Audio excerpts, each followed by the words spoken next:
जय माता दी।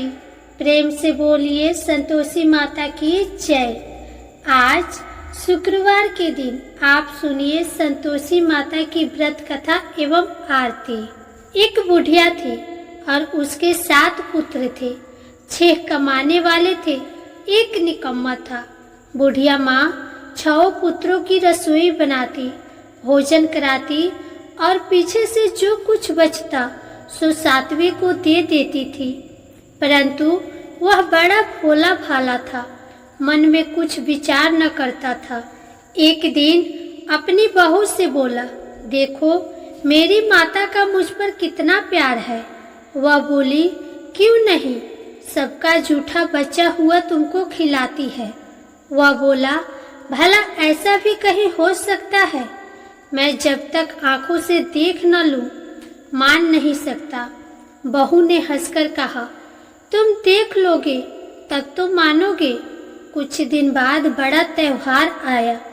घर में 7 प्रकार के भोजन और चूरमा के लड्डू बने। वह जांचने को सिर दर्द का बहाना कर पतला कपड़ा सिर पर ओढ़कर रसोई घर में सो गया और कपड़े में से सब देखता रहा। 6 भाई भोजन करने आए। उसने देखा माँ ने उनके लिए सुंदर सुंदर आसन बिछाए हैं, 7 प्रकार की रसोई परोसी है। वह आग्रह करके जिमाती है। वह देखता रहा। 6 भाई भोजन कर उठे तब माता ने उनकी जूठन थालियों में से लड्डुओं के टुकड़ों को उठाया और एक लड्डू बनाया। जूठन साफ करके माँ ने पुकारा, उठो बेटा, 6 भाई भोजन कर गए, अब तू ही बाकी है, उठना, कब खाएगा? वह कहने लगा, माँ मुझे भोजन नहीं करना, मैं परदेश जा रहा हूँ। माता ने कहा, कल जाता तो आज ही जा। वह बोला, हाँ हाँ आज ही जा रहा हूँ। यह कहकर वह घर से निकल गया। चलते समय बहू की याद आई। वह गौशाला में उबले थाप रही थी। वहीं जाकर उससे बोला, मेरे पास तो कुछ भी नहीं है, यह अंगूठी है, सो ले और अपनी कुछ निशानी मुझे दे। वह बोली, मेरे पास क्या है, यह गोबर भरा हाथ है। यह कहकर उसकी पीठ में गोबर के हाथ की थाप मार दी। वह चल दिया। चलते चलते दूर देश में पहुंचा। वहां पर एक साहूकार की दुकान थी। वहां जाकर कहने लगा, भाई मुझे नौकरी पर रख लो। साहूकार को जरूरत थी। बोला, रह जा। लड़के ने पूछा, तनख्वाह क्या दोगे? साहूकार ने कहा, काम देखकर दाम मिलेगा। साहूकार की नौकरी मिली। वह सवेरे 7 बजे से रात तक नौकरी बजाने लगा। कुछ दिनों में दुकान का सारा लेन देन, हिसाब किताब, ग्राहकों को माल बेचना, सारा काम करने लगा। साहूकार के 7-8 नौकर थे। वे सब चक्कर खाने लगे कि यह तो बहुत होशियार बन गया है। सेठ ने भी काम देखा और 3 महीने में उसे आधे मुनाफे का साझेदार बना लिया। वह 12 वर्ष में ही नामी सेठ बन गया और मालिक सारा कारोबार उस पर छोड़कर बाहर चला गया। अब बहू पर क्या बीती सो सुनो। सास ससुर उसे दुख देने लगे। सारी गृहस्थी का काम करा के उसे लकड़ी लेने जंगल में भेजते। इसी बीच घर की रोटियों के आटे से जो भूसी निकलती उसकी रोटी बनाकर रख दी जाती और फूटे नारियल के खोपरे में पानी। इस तरह दिन बीतते रहे। एक दिन वह लकड़ी लेने जा रही थी कि रास्ते में बहुत सी स्त्रियां संतोषी माता का व्रत करती दिखाई दी। वह वहां खड़ी हो कथा सुनकर बोली, बहनों, यह तुम किस देवता का व्रत करती हो और इसके करने से क्या फल मिलता है? इस व्रत के करने की क्या विधि है? यदि तुम अपने व्रत का विधान मुझे समझाकर कहोगी तो मैं भी तुम्हारा एहसान मानूंगी। तब उनमें से एक स्त्री बोली, सुनो, यह संतोषी माता का व्रत है। इसके करने से निर्धनता, दरिद्रता का नाश होता है और लक्ष्मी आती है। मन की चिंताएं दूर होती है। घर में सुख होने से मन को प्रसन्नता और शांति मिलती है। निपुत्र को पुत्र मिलता है। प्रियतम बाहर गया हो तो जल्दी आता है। कुंवारी कन्याओं को मनपसंद वर मिलता है। राजद्वारे में बहुत दिनों से मुकदमा चल रहा हो तो खत्म हो जाता है। सब तरह से सुख शांति, घर में धन जमा होता है, पैसा जायदाद का लाभ होता है, रोग दूर हो जाता है और जो कुछ मन में कामना हो वे सब इस संतोषी माता की कृपा से पूरी हो जाता है। इसमें संदेह नहीं है। वह पूछने लगी, यह व्रत कैसे किया जाता है, यह भी बताओ तो बड़ी कृपा होगी। स्त्री कहने लगी, 1.25 रुपये का गुड़ चना लेना, इच्छा हो तो 5.25 रुपये का लेना, 11.25 रुपये का भी सहूलियत अनुसार ले सकती हो। बिना परेशानी, श्रद्धा और प्रेम से जितना बन सके सवाई लेना। 1.25 रुपये से 5.25 रुपये तथा इससे भी ज्यादा शक्ति और भक्ति के अनुसार ले लेना। हर शुक्रवार को निराहार रहकर कथा कहना सुनना, इसके बीच क्रम टूटे नहीं। लगातार नियम का पालन करना। सुनने वाला कोई न मिले तो घी का दीपक जला लेना। उसके आगे जल के पात्र को रखकर कथा कहना, परंतु नियम न टूटे। जब तक कार्य सिद्ध न हो नियम का पालन करना और कार्य सिद्ध हो जाने पर ही व्रत का उद्यापन करना। 3 मास में माता फल पूरा करती है। यदि किसी के खोटे ग्रह हो तो माता 1 वर्ष में अवश्य कार्य को सिद्ध करती है। कार्य सिद्ध होने पर ही उद्यापन करना चाहिए, बीच में नहीं। उद्यापन में 2.5 सेर आटे का खाजा तथा इसी परिणाम से खीर तथा चने का साग करना। 8 लड़कों को भोजन कराना। जहाँ तक मिले देवर जेठ भाई बंधु कुटुंब के लड़के लेना। न मिले तो रिश्तेदारों और पड़ोसियों के लड़के बुलाना, उन्हें भोजन कराना। यथाशक्ति दक्षिणा दे माता का नियम पूरा करना।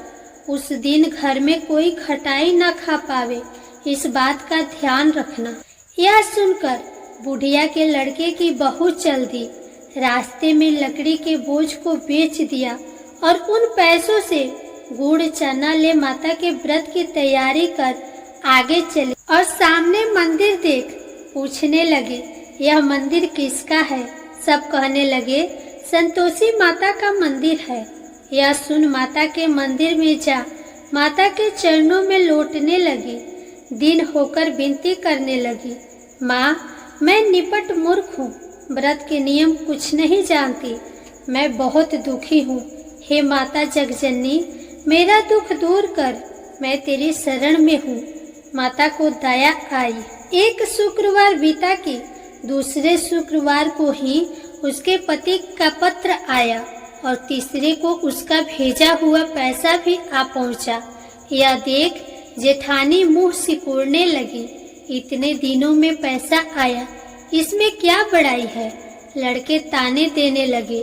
काकी के पास अब पत्र आने लगे, रुपया आने लगा।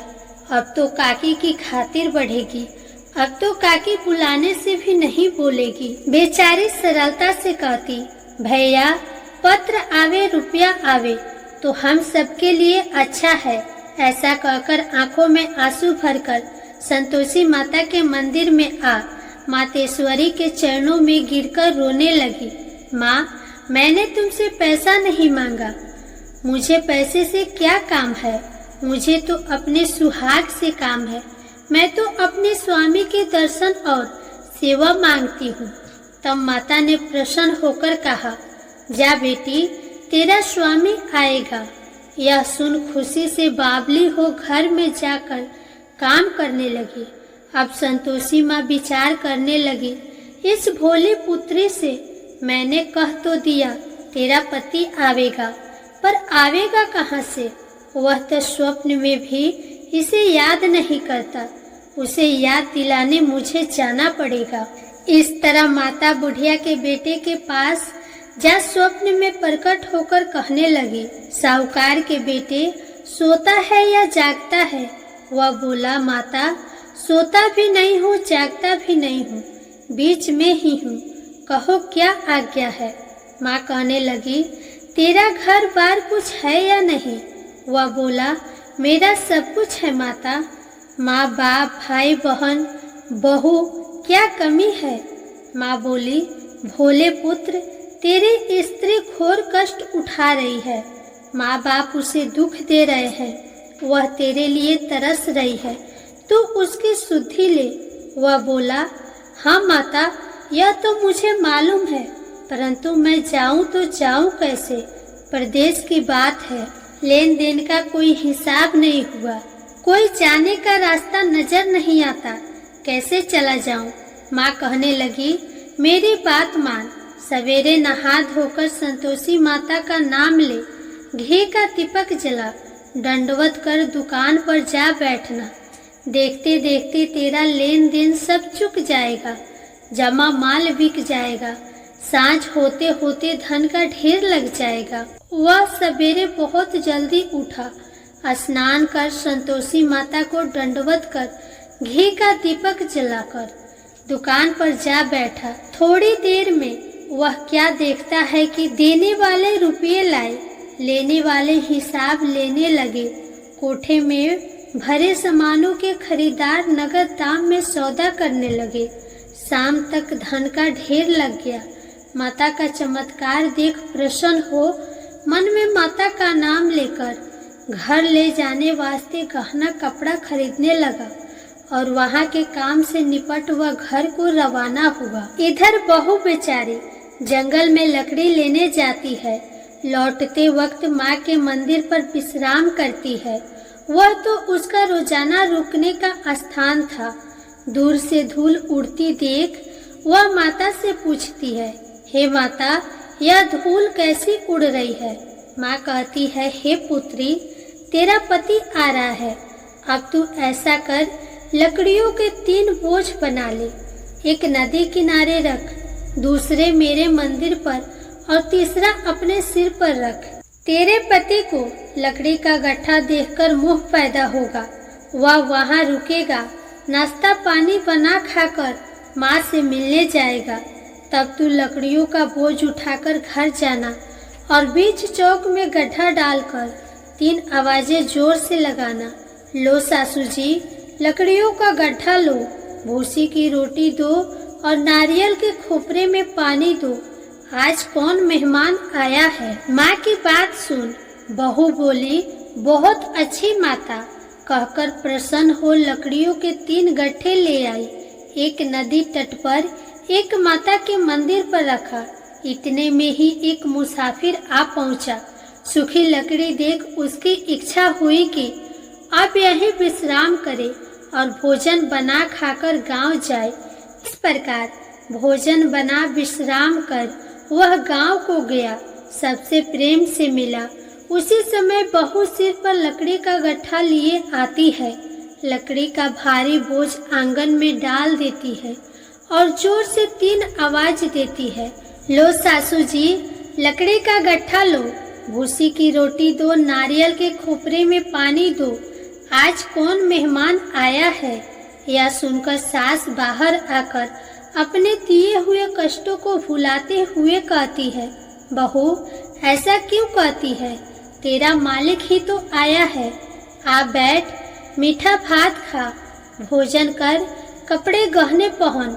इतने में आवाज सुन उसका स्वामी बाहर आता है और अंगूठी देख व्याकुल हो माँ से पूछता है, माँ यह कौन है?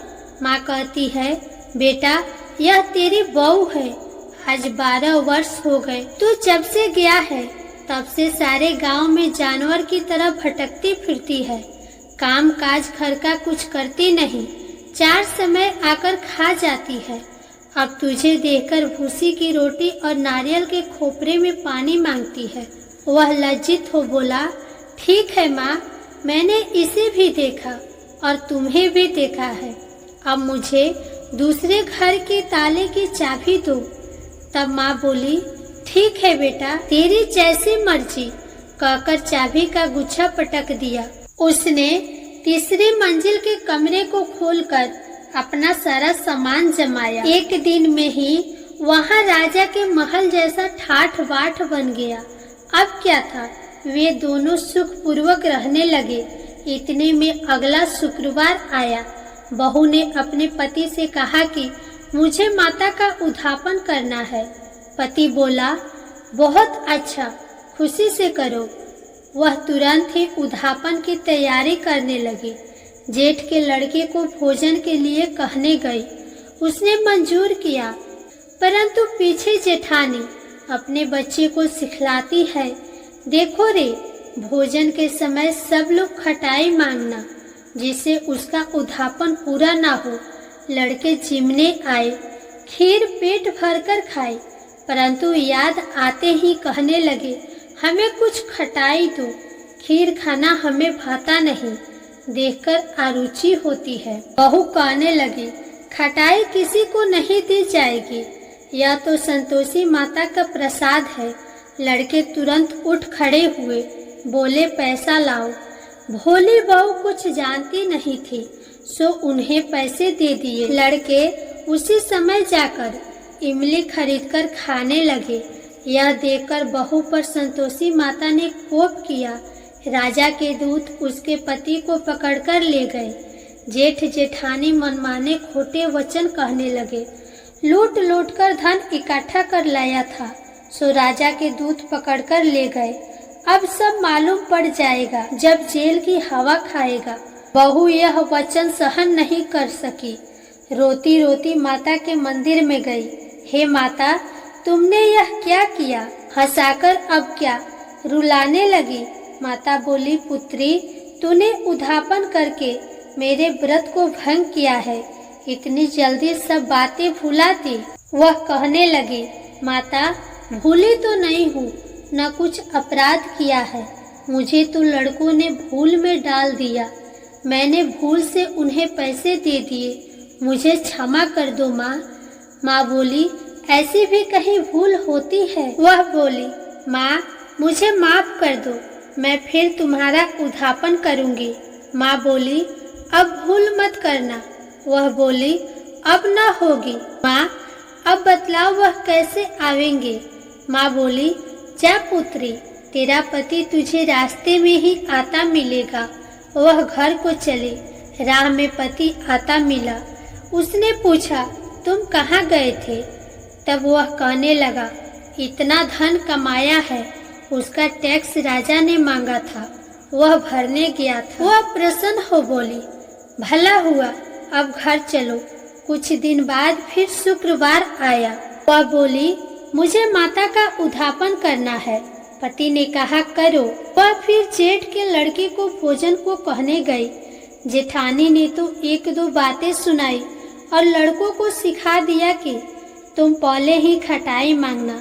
लड़के कहने लगे, हमें खीर नहीं भाता, जी बिगड़ता है, कुछ खटाई खाने को देना। वह बोली, खटाई खाने को नहीं मिलेगा, खाना हो तो खाओ। वह ब्राह्मणों के लड़कों को लाकर भोजन कराने लगी। यथाशक्ति दक्षिणा की जगह एक एक फल उन्हें दिया। इससे संतोषी माता प्रसन्न हुई। माता की कृपा होते ही 9वें मास उसको चंद्रमा के समान सुंदर पुत्र प्राप्त हुआ। पुत्र को लेकर प्रतिदिन माताजी के मंदिर में जाने लगी। माँ ने सोचा कि यह रोज आती है, आज क्यों न मैं ही इसके घर चलूं, इसका आसरा तो देखूं सही। यह विचार कर माता ने भयानक रूप बनाया। गुड़ और चने से सना मुख, ऊपर सूंड के समान होठ, उस पर मखिया भिन भिना रही थी।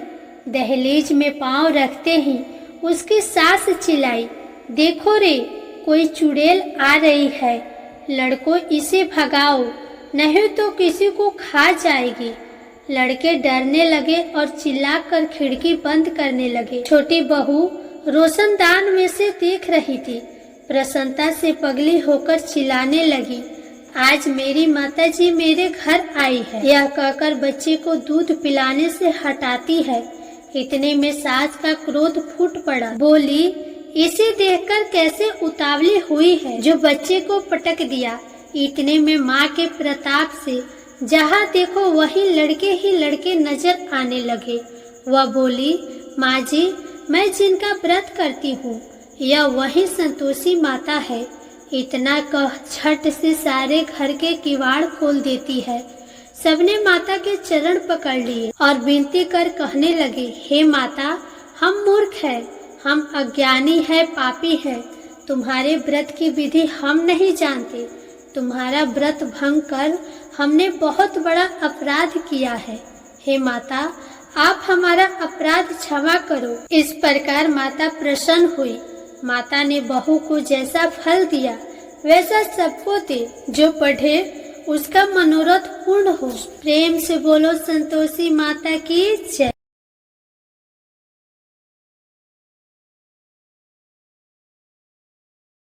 अब आप सुनिए संतोषी माता की आरती। जय संतोषी माता मैया, जय संतोषी माता, अपने सेवक जन की सुख संपत्ति दाता।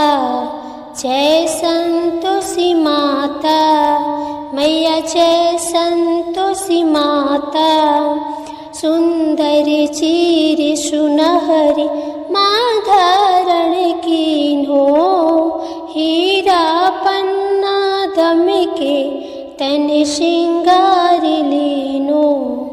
जय संतोषी माता मैया, जय संतोषी माता, गेरु लाल छटा छवि बदन कमल सोहे, मंद हसत करुणामयी त्रिभुवन मन मोहे। जय संतोषी माता मैया, जय संतोषी माता, स्वर्ण सिंहासन बैठी चवर ढोरे प्यारे, धूप दीप मधुमेवा भोग धरे न्यारे। जय संतोषी माता मैया, जय संतोषी माता, उड़े अरुचाना परम प्रिय ताम संतोष कियो, संतोषी कहलाई भक्तन वैभव दियो। जय संतोषी माता मैया, जय संतोषी माता, शुक्रवार प्रिय मानत आज दिवस सोही, भक्त मंडली आई गाथा सुनत मोही। जय संतोषी माता मैया, जय संतोषी माता, मंदिर जगमग ज्योति मंगल ध्वनि छाई, विनय करे हम बालक चरणन सिर नाई। जय संतोषी माता मैया, जय संतोषी माता, भक्ति भाव में पूजा अंग कीर्ति की जय, जो मन बसे हमारे इच्छा फल दीजय। जय संतोषी माता मैया, जय संतोषी माता, दुखी दरिद्री रोगी संकट मुक्त किए, बहुधन धान भरे घरे सुख सौभाग्य दिए। जय संतोषी माता मैया, जय संतोषी माता, ध्यान धरो जो नर तीरो, मन वांछित फल पायो, पूजा कथा श्रवण करे घर आनंद आयो। जय संतोषी माता मैया, जय संतोषी माता, शरण गहे की लज्जा रखियो जगदम्बे, संकट तू ही निवारे संकट संकट तू ही निवारे, दयामयी माँ अम्बे। जय संतोषी माता मैया, जय संतोषी माता। संतोषी माँ की आरती जो कोई नर गावे, रिद्धि सिद्धि सुख संपत्ति जी भर के पावे। ओम जय संतोषी माता मैया, जय संतोषी माता। प्रेम से बोलिए संतोषी माता की जय।